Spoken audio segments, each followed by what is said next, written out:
Hi, my name is Girish, and a little bit about my background. I'm ex-armed forces as the Indian Navy. I retired from the Navy as a commander. I commanded a submarine called Shankush, and 22 years in the Indian Navy. Navy is the one which taught us lots of things about leadership and how to handle people, how to handle ambiguity. Because if we talk of leadership, it is about, it's called the VUCA world. VUCA is volatile, uncertain, complex or confusing and ambiguous. So leadership is about handling, living in a VUCA world. One can really not say what is going to happen tomorrow, and that's what Navy taught us, the armed forces taught us. I'm going to talk a little bit about leadership in the next 10-15 minutes. A small story in the beginning. This story is about a guy called Pedro. Pedro comes from a small fishing village along the coast, and as he does every day, he goes for fishing in the morning, catches fish, has his fill, and generally lays around. So one fine day, he's had his fill, afternoon lunch, and is under the tree for a nap. One big car rolls up. Out comes a gentleman in a suit and boot and says to Pedro, "Hey Pedro, why are you lazing around like this? Come on." Pedro asks him, "What should I do?" So he says, "You're a youngster, got lots of josh in you, go out and fish." So Pedro asks him, "What will that happen? What will that do?" He says, "Eat whatever you need, rest you go to the market and sell." Pedro asks him, "Then what will happen?" He says, "Then you sell whatever fish that you want, the money that you get, start saving that money, use that as a seed capital, get a loan on that, and with that loan, you can buy a boat. And now you can go maybe 3 kilometers out in the sea, 3 miles into the sea. Earlier you were just putting a hook and line and catching a small number of fish. Now you can get a larger number of fish." So Pedro asks him, "Then what will happen?" So he says, "Over a period of time, your one boat will become 2 boats, your 2 boats will become 4 boats. You can, over a period of time, get a mechanized trawler." Pedro asks him, "Then what will happen?" He says, "From again one mechanized trawler, you can go 50 miles into the sea, get a larger number of fish, larger quantum of fish, come back, sell it in the market, and over again a period of time, one boat will become 2 boats and 3 boats and 4 boats and 8 boats. And you'll have a fair amount, big fleet of boats." So Pedro asks him, "Then what will happen?" He says, "Once you have this big fleet of boat, you will have lots of money, you'll have lots of money in the bank, you'll have a big house, a big bungalow, a big car, a big family." So Pedro asks him, "All this is fine. How long will this take?" He says, "Anything from 5, 10, 15, 20 years. So Pedro says, "Ultimately, if what you are telling me, after 20 years, 25 years, all I'm going to do is relax. Because until I get there, I cannot relax. Then I'm relaxing even now. Why wait for 20 years to relax? Why go through all that what you're telling me to do? Because what you're telling me is get a loan from the bank. That will start. I have to pay the EMI. Who will take the responsibility of the EMI? One boat is fine. I'm a single-handedly, I'm a very responsible person. I can do whatever hard labor I want. But the moment I get a mechanized trawler, then who will look after the maintenance, the diesel cost, the manpower cost? I'll need a supervisor to handle the fleet. People go on leave, they don't come back. Attrition rates, so much tension. Then the EMI of the bank has to be repaid. There's so much tension. Right now, no tension. I'm satisfied. I'm contented in life. I had no great wants. I've got one small hut, that's good enough for me. I've got 4 sets of clothes, that's good enough for me. I've got a cycle, that's good enough for me. I don't need a big car. I don't need a big bungalow. I don't need all that what you are asking me to go for. I'm very satisfied, contented. Because all that you're telling me, I can only see high blood pressure. With all these are lifestyle changes, high blood pressure, diabetes, cholesterol, heart problems, overweight, etc., etc. I'm satisfied as of now. Now the question to you is Pedro right in his approach? That is it that one should always be contented in life, satisfied with life, and not really move out of your comfort zones? Or is Pedro wrong in his approach? You might have either one of these answers, or you might say, I still need to think, is Pedro right or wrong? So think hard about it. Is Pedro right in being contented and happy, or would you say that no, Pedro is not happy, Pedro should think further, should think beyond tomorrow, should think outside the box? It's got risk. That's one part. Another small story is there, this time of a bird. There's one gentleman who goes for a morning walk, and as he goes for a walk, he sees an egg lying on the floor, on the ground, He picks up the egg, sees this pretty intact, looks around, doesn't find any nest, wonders what this egg is, brings it back and puts it in the chicken coop. And that egg is also now incubated along with the other eggs. The hen sits on it and incubates the egg. After a few days, a young bird emerges from that egg. Looks slightly different, but it's with the chicks, with the hens. So that bird also behaves like the other hens and hops around on the ground, pecking at the insects, pecking at the grains, and slowly starts to grow along with the other chicks. A few weeks go by, and now let's say he's a teenage bird, and one fine day he looks up into the sky, and once he sees a beautiful bird soaring high up in the sky. And he asks the mother hen standing next to him, so what is this bird flying so high up in the sky? And the mother hen says, that is the king of all birds, that is the eagle, the king of all birds. And as long as that eagle is up there in the sky, we are safe on the grounds. So don't dream of becoming an eagle when we are chicks. The question to you is, when that mother hen tells that small bird, young bird, that don't dream of becoming an eagle when we are chicks, what should that eagle or that bird think? What should it do?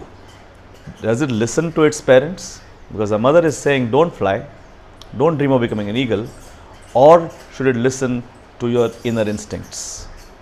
So in these two stories, in the first story, we have a person from outside who's telling this young Pedro, saying, hey, go out and do something. You're far more capable of just sitting around and lazing around. Do something more. And Pedro says, I'm fully satisfied. And in the second story, you have this young bird who looks up and probably dreams of flying high in the sky. And the environment, the society, the parents, the mother hen is telling it, don't dream of becoming an eagle when we are chicks. Which one is right? Who's right? This is where is the start of leadership. And that's where the diversion of leadership and management starts.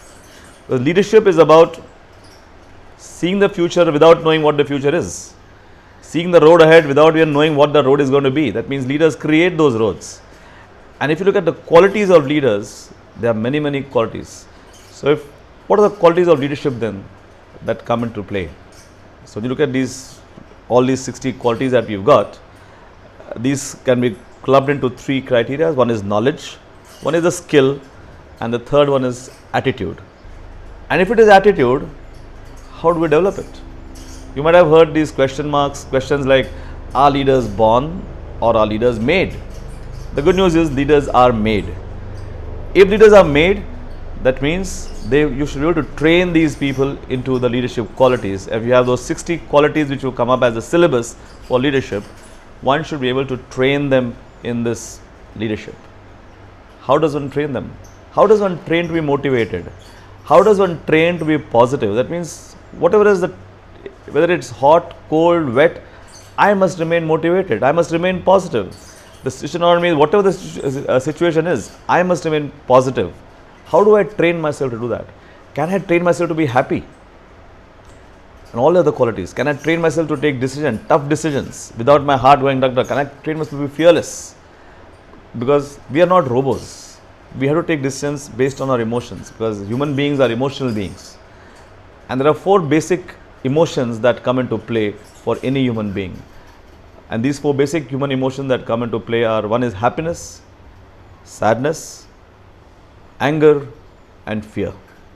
The combination of these 4 multiple ways will lead to multiple other emotions of anxiety, stress, could be love, lust, envy, jealousy. All these are other emotions. Combination of these 4 basic. What are they? Happiness? Yes. We want to be happy 24/7. Whatever time of the day, I must be happy. Sadness, do I want sadness? No. Sadness is something that must be kept away. Absence of happiness will lead to sadness. Do you want anger? You might say yes or no. Many people say no, anger should not be there. But then anger is a very required quality. What is anger? Anger is not that shouting anger. Anger is like you might have heard of Mohandas Karamchand Gandhi, Mahatma Gandhi. Now Mohandas Karamchand Gandhi was not very happy with the Britishers. He was very angry. They kicked him out of the train in South Africa, and he became so angry that he became one of the persons responsible for getting the Britishers out of India. It was his anger which did that. At the same time, Hitler was very angry with the Jews. But Hitler chose anger in a particular manner, became a dictator, responsible for the Second World War, death of millions of Jews to be hunted down and shot. Both were angry. So what matters is how you channelize your anger. That is important. Anger is not that shouting anger that we want. It is the anger which says, I'm not happy with the status quo. I want to do something else in life. In that two stories that we heard, Pedro seems to be very happy, contented in life. But he has no anger. He is happy what else. He has nothing else to do. Whereas the bird, he seems to have a lot of anger. Saying that, no, I want to fly. Why am I lying with the chicks over here? I must fly. Is it going to be easy? No way. It's going to be pretty tough for that bird. Who's going to teach that bird? There's no one to teach him. He has to find some teacher, some coach, some guru, learn from him. The environment is saying, don't fly. So he has to go against the society, etc. And that's where again leadership comes in. So all these qualities that we have just not talked of, 60 of them which will come to it as you list them down. How does one train oneself to be leadership? How can you train to be positive? How can you train to be motivated? How can you train to have empathy and caring? Can you train for integrity, honesty, trust, faith, ethics, communication, decision making, coordination, your empathy with the juniors, with your colleagues, feeling their knowledge, skills? Can you train for all of them? The good news is yes. How do you train them? There are three methods one can train oneself. One of them is called as the chalk and talk method. We've been there, done that. In school, somebody comes and gives a lecture on all these topics, but one really can't learn attitude with a lecture. Very difficult. So that method is out. The chalk and talk method is out. A second method is called by learn by rote or mugging up, which means if you take a book on leadership and then go through it and learn it and mug it up by heart, and you give an exam on that leadership and you can give the exam, and I'm sure all of us will pass in the exam. We're used to that. Again, not a very good method of learning leadership and all those qualities that go into leadership. Then how does one do it? If the typical conventional chalk and talk method is no go, the learn by rote method is no go. The third method is called as experiential learning, and that is where the change starts to happen. What is experiential learning? How many of us have learned things in experiential way? Practically all of us. Or if you know us to drive a car, just go back to your first day that you were learning to drive the car. It must have been pretty daunting. You got a steering wheel, you got a gear lever, you got some 3 pedals down below, clutch, brake, accelerator, and so many other switches. And then you start slowly, with a lot of ups and downs, accelerator more, pressure more, and somebody came from front, your brain would have frozen and you say, oh my God, what do I do now? How do I drive this? That's because the front part of the brain, or what's called the conscious brain, is doing all that, driving the car.